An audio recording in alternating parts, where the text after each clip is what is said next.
Welcome back to the Road Show. This morning in The Buzz, we all know about the dangers of secondhand smoke, but what about secondhand TV?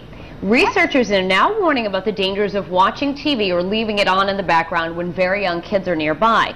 The American Academy of Pediatrics, for the first time, included warnings about secondhand television in its guidelines for kids under age 2. The findings suggest that even casual exposure to TV can harm kids' language development and undermine parent-child interactions.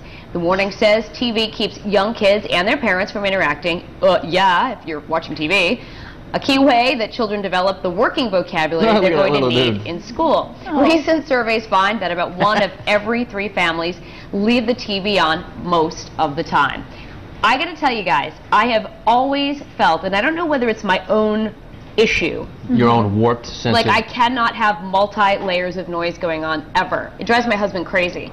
I can never just leave the TV on to have it on in the background ever. I'm either turning it on to watch it or it's off.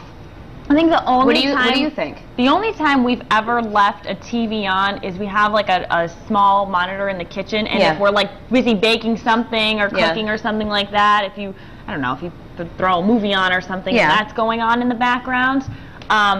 But usually, if anything's on in the background, it's usually music or something. I'm never one to just kind of leave the TV on and walk away. If the TV's on, I'm watching something. Yeah, and I felt that with my kids. Like at a young age, I would put on The Wiggles, and they'd watch it for a half hour.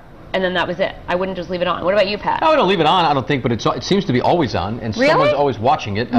It's hilarious to watch my 6-year-old daughter play with the DVR and go through her shows. And then my son is, plays Xbox NHL Live for hours, just against his, he's got to figure out where he can play against his buddies who are not in the same house as him, which is pretty cool. Well, when you have so many people at your house, too, it's always probably being taken out. As far as the young kids go, our 8-month-old, he's already watching Sesame Street, and he's watching Elmo, and he laughs. Like, he loves it. But it's not on for, like, hours, because his attention span is about 32 seconds. He'll watch it, see Elmo, then see Elmo over on the floor, then fall down and roll over to the Elmo, and then it's off, and then we're done with it. But I don't know how it affects, unless your kids are watching the Soprano reruns on HBO, how is it going to affect their language? I don't get it. And that's the thing. Think about Sesame Street. You bring that up, right? That was on in the 70s, right? I believe it started in the 70s. Yeah, and 80s, so we were watching it as children, and I don't think it... Maybe. Did it warp us? Did it? I don't think so. You know what I mean? I think it's just a little. It's probably adult programming that's left on that's going to affect kids. Well, exactly. But I don't think so, Michaela. It's saying any secondhand television.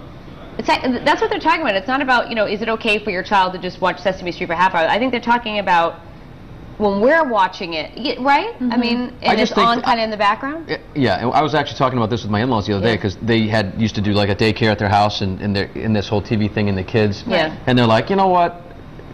We've been doing this for so long. Look at you guys. It all depends on what's on the TV, And if your kid is sitting in front of a television for 8 hours watching SpongeBob and Johnny Test and all these things, it's going to mess your kid up. Of course it is, because they should not be there for 8 hours. But we never watched this. When I say we, you're from a different generation.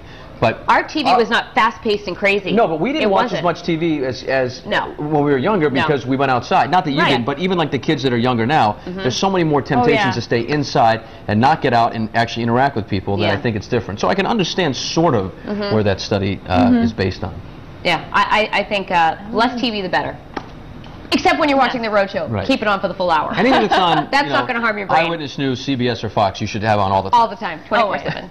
With your kids. And reruns of the Road Show, which is on later in the day, too. Might as well. Watch it twice. Exactly. That's what I would do. Funny. TV is warped. It's also bad that we're on it now, right? Oh, yeah, so we must have watched so much of it. I'm just kidding. But anyway, we were talking about the effects of television and how much kids should watch and if they think it has a negative impact on Facebook, Twitter, the live blog. We're going to start on foxprovidence.com. This first one was from Jerry, and he said, TV is a big problem for young children because they get used to the sound to go to sleep, and when they do not hear voices, they get cranky and cry. And Joey B said, I don't think there is a negative effect on kids from watching TV as long as there is some control in the house. He said the TV was always on when he was a kid, and he still interacted with family and friends. Here is the poll. Do you think TV screen time can have a negative effect on kids? A, yes, it keeps families from interacting. Or B, no, it's okay if used in moderation.